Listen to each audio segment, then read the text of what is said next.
Creía haberlos despistado en la estación, pero ya no estaba tan segura. No podían cogerla, no podían cogerlo, sobre todo a él. Incluso si aquella huida no hubiera sido de la muerte, cosa que tenía muy clara. A veces era peor no tener futuro que morir.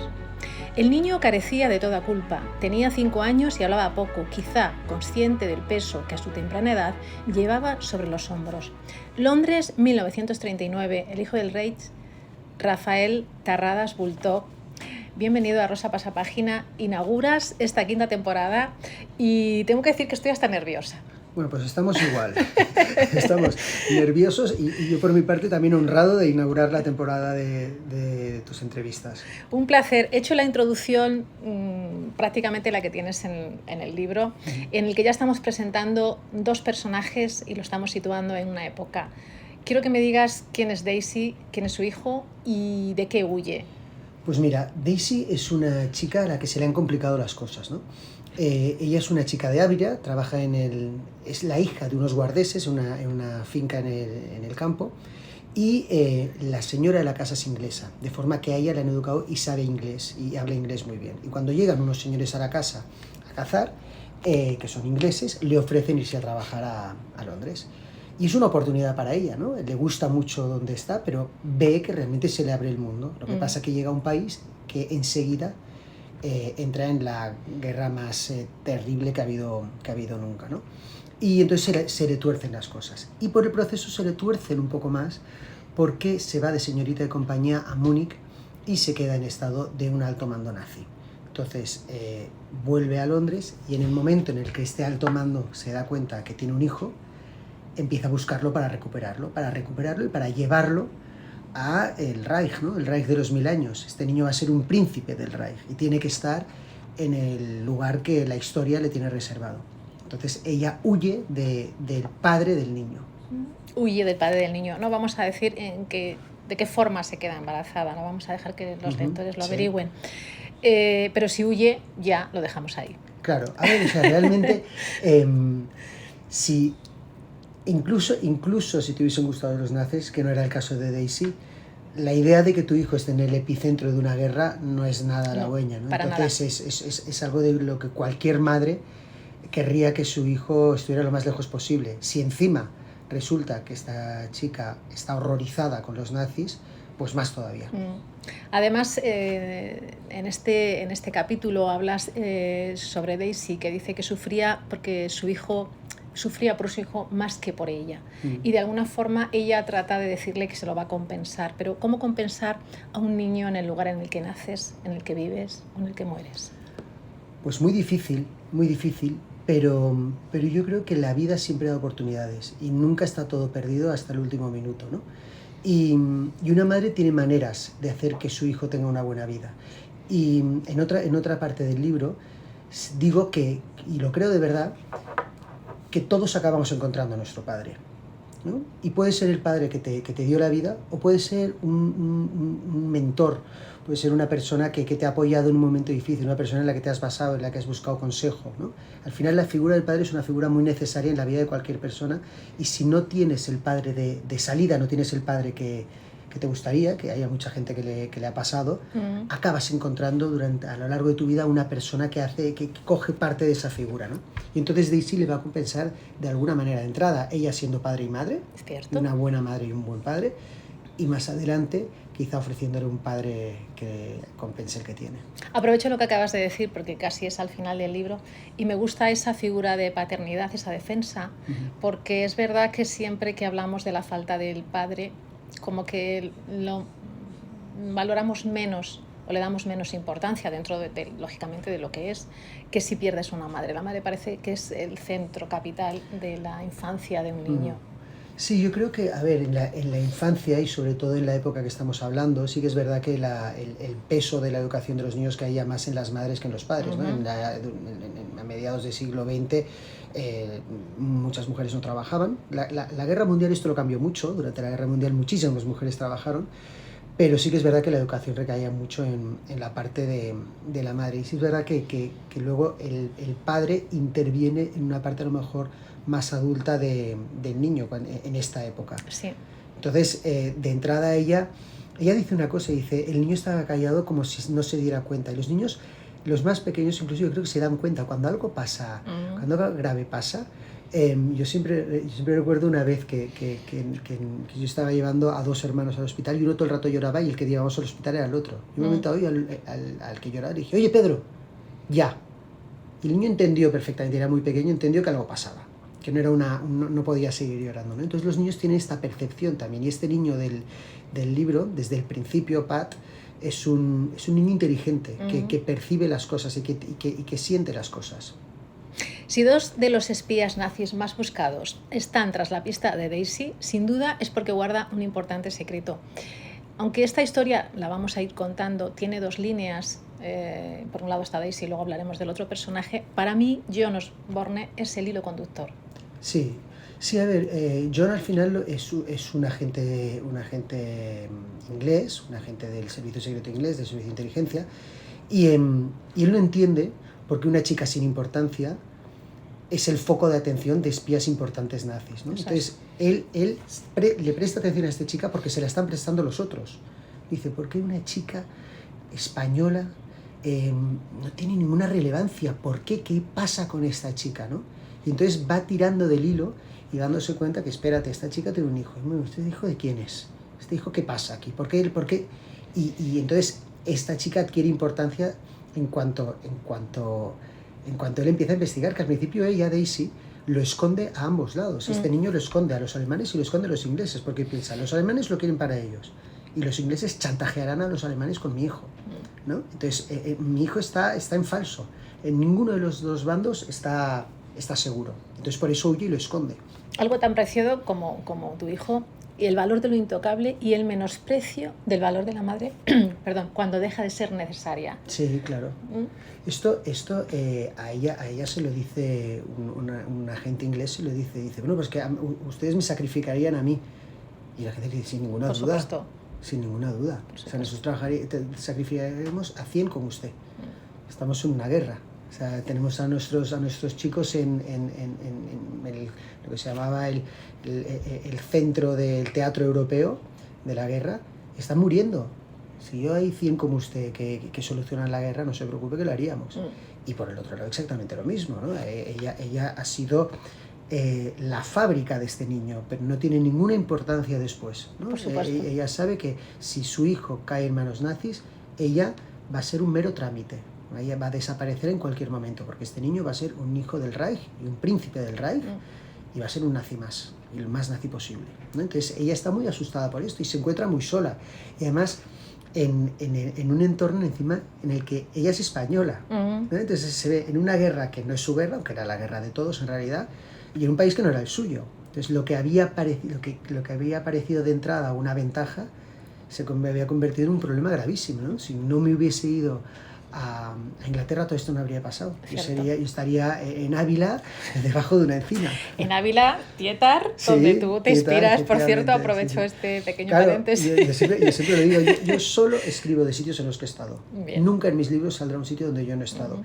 Entonces, me parece importante porque creo que parte del interés de un libro es el viaje. Por supuesto. Y el viaje son muchas cosas y muchas sensaciones. Y cuando hablas de un árbol en Argentina, ese árbol tiene que existir en Argentina. No vale que traigas un árbol a Argentina que no está, ¿no? Y cuando hablas de las aguas del Nahuel Huapi, que es un lago que está en Bariloche, tienen un color especial y está bien que transmitas eso, ¿no? Es una forma muy bonita y muy barata también de viajar.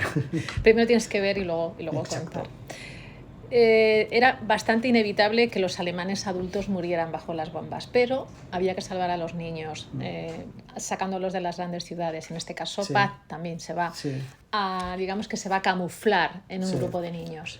Sí, a ver, en Londres, en todas las grandes ciudades británicas, cuando se vio que empezaba la batalla de Inglaterra y que iba a ser una batalla aérea, iban a caer bombas, dijeron, bueno, los niños hay que salvarlos. Y entonces empezaron a llevárselos al campo. Y allí hay una labor general, mira, se me pone un poco la piel de gallina solo de pensarlo. Lo veo. De un país implicado al 100% en el esfuerzo de guerra, ¿no? Y cómo toda la aristocracia dijo, nuestras casas están abiertas. ¿no? Había una orden del Ministerio de Guerra por el que esto no podían hacer, pero es que ellos mismos las ofrecían. Todas las casas están abiertas para todos los colegios, para todos los ministerios que tengan que estar fuera, para cualquier persona que se tenga que refugiar en el campo, nuestras casas están abiertas. Y muchas no superaron la guerra, pero es muy loable pensar que cuando hubo que arrimar el hombro, todo el mundo lo arrimó, ¿no? Y ese es el éxito, yo creo, de un país que se quedó solo durante un larguísimo año, frente a la máquina de guerra más poderosa que el mundo había conocido. Y cada día caían bombas del cielo, cada día. Y al día siguiente abrían la tienda otra vez. Entonces es muy increíble. Una mansión convertida en colegio, una familia, una suegra que no está muy de acuerdo que su mansión, valga la redundancia, sea un colegio para niños. Ahí presentamos varios personajes. Tira de ellos. Mira, pues tienes por un lado... Cuando empezó la guerra, hubo varios nobles que habían ofrecido sus casas con anterioridad porque se sabía que había cosas mejores que cosas peores para ocupar las casas, ¿no? Entonces los soldados jóvenes, por ejemplo, era lo peor que podía pasar. Muchas casas no superaron la estancia de los soldados jóvenes porque pues, que quemaban hacían fuegos en los salones, pintaban las paredes, eran jóvenes, ¿no? Se hacían maniobras en el jardín. Entonces muchas casas de campo esto no lo remontaron. Otros consiguieron meter colegios, que era lo mejor que te podía pasar. Un colegio de niñas era lo mejor de todo. Luego ya un colegio de niños. Y entonces cuando empieza la guerra hay una persona, que es Lucy, que esto lo ve y dice, oye, tenemos que espabilar, tenemos que ofrecerlo para algo bueno. Y su suegra que dice, pero ¿por qué nuestra casa la tenemos que ofrecer? Que no, que nuestra casa... Y además con este sentimiento de nuestra casa no vale nada, es nuestra casa, es una casa pequeña, que se vayan a casas más grandes, con unas mansiones increíbles, ¿no? En el caso de Glenmore es una mansión increíble. Pero la baronesa no entiende por qué ella tiene que hacerlo. Y se lo explica a su nuera, le dice, mira mamá, es que vas a encontrar gente talando árboles una mañana en el jardín. Y esto pasaba. Claro. O sea, de repente se levantaba el duque de no sé qué y estaban talándole toda una parte del jardín porque iba a una pista de aterrizaje. Que era necesario. ¿No? Y escribieron al rey y se quejaron y claro, la mitad eran familias y tal. Y el rey dijo, mira, esto es lo que toca, no se puede hacer nada con esto. Esto va a pasar en todos lados. Tienes que aguantarte. Lucy es un personaje muy importante en esta novela. No, por supuesto no vamos a destripar nada. Vamos a contar que también tiene un hijo y sufre de alguna manera la guerra. Sí. Lucy sufre la guerra como la sufrían muchísimos ingleses pensando esto cómo va a acabar. Exacto. ¿Qué va a ser de nuestra vida? ¿No? Nuestro mundo se está acabando, estamos solos en esta isla, está Francia ocupada, la han ocupado en semanas, ¿no? ¿Qué vamos a hacer nosotros? ¿No? Estamos aquí y nadie quiere, y los americanos no entran, ¿y qué hacemos nosotros? ¿No? Entonces tiene por un lado la intranquilidad esta, y esta intranquilidad le provoca la acción, ¿no? Dice, tengo que hacer algo, tengo que hacer cosas, tengo que moverme, ¿no? Entonces, con este espíritu realmente ayudas a gente, te implicas más en los problemas de los demás, y ella lo que le va a pasar es que se va a implicar en los problemas de Daisy, ¿no? De esta madre española que le viene de rebote, cuando se entera de lo que le pasa, dice, pues espérate, has encontrado una amiga, ¿no? O sea, conmigo puedes contar. Y es muy bonito porque ves el desinterés absoluto en una persona, ¿no? Decir, oye, yo aquí todo el mundo está ayudando, yo tengo que ayudar, yo probablemente no gane nada con esto, probablemente pierda, pero aún así, oye, tienes una amiga, ¿no? Y voy a tirar del carro contigo, y voy a empujar este carro como si fuera mi carro. Entonces es muy bonito, y son situaciones, yo siempre digo que en las guerras sale lo peor del ser humano, pero también salen muchas veces lo mejor, ¿no? Porque cuando te enfrentas a un problema, ves quién es la persona que va a responder. Y en la guerra mundial, pues esto pasó, claro. Quizá precisamente en estas guerras, en estas situaciones, la amistad es sinónimo de generosidad, o va unido a la generosidad. Yo creo que la amistad casi siempre es generosidad. Casi siempre. Tiene que ser generosa, si no, no es amistad. Es que si no, no es amistad, ¿no? O sea, la amistad que nace de querer salgar algo del amigo, mala cosa. Mala cosa, ¿no? Eso no es amistad. No es amistad, es interés. Exacto. ¿No? Entonces no... Tú tienes que irte con... Lo que te da un amigo es cariño y tal, y todo eso sí que lo tienes que pedir, pero todo lo demás no lo pides, buscas otra cosa. Enemistad, celos, envidia, ira, es lo que sufre Daisy cuando cuenta que está embarazada. Sí, claro. Que Daisy lo que le pasa, que esto no pasa muy al principio del libro, entonces lo podemos decir, ella se va de señorita de compañía de una nazi inglesa y se va a Múnich. Y en Múnich ella se queda en estado de este alto mando, que es un alto mando del que su empleadora estaba enamorada. Y entonces a ella le genera, le genera pues una ira incontenible, nacida del interior de una mala persona, ¿no? Porque, o sea, la semilla de la ira cae en un terreno en el que crece muy bien, ¿no? En esta chica. Y entonces tiene una enemiga muy potente en su anterior empleadora, ¿no? Que es una nazi inglesa que no puede creerse que Daisy le ha quitado a su amante, ¿no? Que Daisy no le quería quitar a nadie. Pero han salido así las cosas. Y entonces se crea este personaje que realmente es la antítesis de ella, ¿no? Ella es una persona buena y se enfrenta a una persona que es irracionalmente mala, que lo que tiene son vísceras, que no es nada cabal en su ira hacia ella. Entonces es un contraste muy potente, yo creo. Coral de personajes en esta Segunda Guerra Mundial, abarcas desde el 39 hasta el 45. Otro paréntesis, no sé si piensas primero en los personajes y les alimentas con lo que quieres o tienes ya ese personaje y luego lo buscas. Yo cuando pienso en una historia sé cómo empieza, sé cómo acaba y tengo los personajes principales definidos.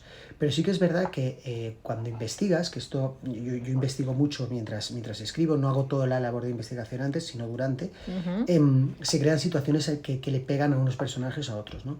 Y también en el proceso de crear un personaje, tú conoces en tu vida diaria gente que te inspira, ¿no? Y estamos rodeados de gente que tiene caracteres muy, muy potentes, ¿no? Sí. Y yo siempre los incluyo y muchas veces me dicen, oye, Rafa, es igual que tal. Y digo, ya, que sí. Y pues, si no es igual, lo buscan. No, y muchas veces, esto cuando te dicen que los autores nos abrimos mucho los libros, es verdad. Yo sé, en cualquier página, sé decirte perfectamente el estado de ánimo que tenía ese día, qué había pasado, si de repente un personaje dice una cosa, pienso, claro, es que este fue el día que pasó esto y yo estaba mosqueado y entonces lo canalicé por aquí, ¿no? Por ahí. Entonces, por eso también es bonito los libros, porque al final difícilmente no van a transmitir sensaciones cuando el que las está escribiendo las tiene muy a flor de piel mientras lo hace, ¿no? Claro que sí. Por eso es la gran esperanza contra la inteligencia artificial y todas estas cosas. Afortunadamente. No te voy a preguntar en quién te has inspirado en otro de los personajes importante e interesante como es Himmler. Sí. Su interés por lo oculto y por lo místico. Esto es muy, muy increíble, toda esta pata que había de ocultismo en los nazis, la búsqueda de los lugares sagrados, de reliquias sagradas. De esa raza aria, de saber ese origen. Sí, de buscar, y entonces, además, es una búsqueda también un poco irracional, ¿no? Porque cuando no encontraban una cosa, decían, no, claro, es que es por aquí, ¿no? Y ¿sabes? Cuando estaban empeñados en su verdad y había todas las pruebas que refutaban esta verdad, pero ellos seguían por la línea en medio hasta encontrar una que sostuviera todo, ¿no? Entonces, en el libro aparece la visita de Himmler a Montserrat, sí, ¿no? Que él cree que Montserrat es donde está el Santo Grial porque en un poema alemán sale Montserrat y entonces se piensa que va a ser Montserrat porque dice que está al lado de una frontera sur y de unas montañas. Y claro, Montserrat, pues sí, efectivamente está cerca del Pirineo, está en el sur de Europa y es un monasterio pues con muchísimos años. Y se va ahí a buscarlo. Y es una visita que está documentada. Y los monjes de Montserrat estuvieron bastante valientes porque no hicieron nada la rosca a Himmler en un momento que hizo un tour por España donde allá donde iba se le recibía en honor de multitudes y con grandes honores, ¿no? Y en el monasterio estuvieron muy, muy, muy cautos. Y él vuelve muy enfadado de ahí, porque no está el Santo Grial. Y hay un monje que dice, si lo tuviéramos, jamás se lo daríamos. Por supuesto. Jamás se lo daríamos, ¿no? El Santo Grial es da para otro libro, también se dice que está en Valencia. Sí, está en muchos sitios. Está en muchos sitios, no sabemos de cuántas copas bebió Jesús esa noche y al final... Félix Zurita, otro español, que me gusta mucho cómo él recorre mucho territorio para encontrar un lugar donde poder esconder a una familia. Sí. Y cómo razona que la mejor forma o el mejor lugar de esconder a alguien es en un convento de monjes, porque es lo contrario de la gente que parece que todo es fachada, ¿no? Exacto. Como en ese monasterio aparentemente hay pobreza, hay silencio, pero todo lo que queda dentro es grandeza. Exacto. Él empieza la búsqueda le encargan, él es un hombre de mundo, un joven de mundo, tiene 20 y pico años, y ha viajado mucho y tiene mucha memoria fotográfica y se acuerda de los sitios. Entonces él viaja por el norte de España pensando, esta es una buena primera escala para una familia nazi, una familia alemana, cuando huyan. Entonces ve grandes casonas, entonces ve fachadas imponentes, pero luego cuando entra, el señor de la casa va con una chaqueta hecha polvo, duerme en una cama que está fatal y la casa está fatal. Y dice, ojo, esto es gente que enseña lo que tiene y luego no tiene nada. No me interesa porque estos no van a mantener ningún secreto. Exacto. Tengo que irme a lo contrario. Entonces encuentra un monasterio, es el monasterio de Samos, que es muy austero por fuera, pero está lleno de riquezas por dentro, ¿no? Y se beneficia también de que la iglesia en esa época estaba todavía con la memoria de la guerra civil muy fresca y de la persecución religiosa que había habido. Con lo cual estaban bastante proclives en algunos sitios a decir todo lo que sea ayudar a los que no sean comunistas, nosotros estamos ok. Y encuentra este monasterio. Y es donde él planifica la primera escala de una ruta de escape de una familia alemana, que piensan desde el principio que esta ruta no se va a utilizar, porque en ningún momento piensan que que se puede perder la guerra. Pero los alemanes son gente muy previsora, igual que tenían espías instalados en Inglaterra desde mucho antes de la Segunda Guerra Mundial, pues también planificaron lo que se llamaban las Ratlines, ¿sí?, para sacar a los grandes jerarcas si en algún momento la cosa se torcía, que es lo que le encargan a Félix. Si hay algo que se repite en una guerra es matar. El sentido del deber es el factor común de ambos lados de la contienda. Justifica, de hecho, que se puede destruir, matar o aniquilar. Tú lo formulas como una pregunta en tu libro. Yo creo que sobran las interrogantes. Quiero decir, sí, ese es el claro, o sea, A ver, entiéndeme, no quiero decir que te sobren los interrogantes, sino que realmente bueno, es matar. O sea, en las guerras, lo primero que hace el ejército que quiere tener éxito es deshumanizar la cabeza de las personas. Es decir, mira, lo que tienes delante es igual que si fuera una pared. No pienses que tiene hijos, no pienses que tiene familia, no pienses que tiene una vida y que merece ser feliz. Mátalo, ¿vale? Sí. Directamente. Entonces, con esa premisa es como funciona. En El Heredero, el primer libro que escribí, se ahondaba mucho en ese tema, ¿no? Porque la Guerra Civil Española tiene muchas historias de humanidad de este tipo, me dijeron que matara a tal, pero era el taxista que me había llevado a mi mujer al hospital el día que dio a luz, ¿no? Entonces no pude hacerlo, ¿no?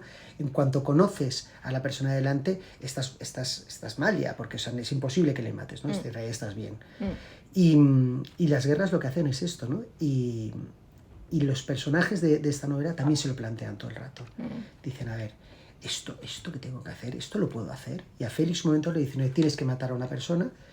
Y él dice, mira, y a mí no me habéis pedido esto.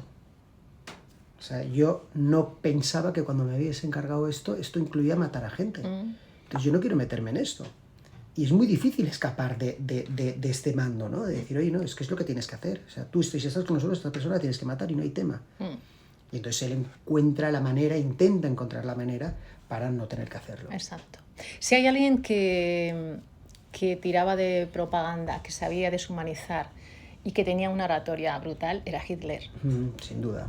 Hasta que desaparece. Sí, o sea, Hitler lo que hace es que devuelve el orgullo al pueblo alemán, diciéndoles que son el pueblo elegido. El pueblo alemán acaba la Primera Guerra Mundial muy apaleado, muy humillado, y Hitler de repente devuelve el orgullo y empieza a decir que no solo que merecen la posición que tenían antes, sino que merecen una posición de preeminencia en Europa y en el mundo, que son la raza elegida. Y claro, con eso... Claro, era un país muy cultivado, muy avanzado en su momento, pero picaron, porque les estaba diciendo un señor todo el día y noche, guapo, guapo, guapo, somos los mejores y merecemos lo mejor, ¿no? Exacto. Entonces, claro, al final se lo creyeron. O sea, la propaganda lo que hace es repetir muchas veces pocas ideas, hasta que te las crees. Aunque sea mentira, pero no desvían con muchísimas cosas diferentes, sino pocas cosas, pero muy repetidas. Martillito, ¿no? Martillito. Y claro, y Hitler despertó admiración en Alemania y fuera de Alemania mucho también. Ya lo creo. Entonces era bueno en eso, tenía mucho carisma. Espionaje contra espionaje, Segunda Guerra Mundial, temas que te apasionan. Me apasiona. Te vas a reír. Yo creo que en realidad tu otra profesión debía ser agente.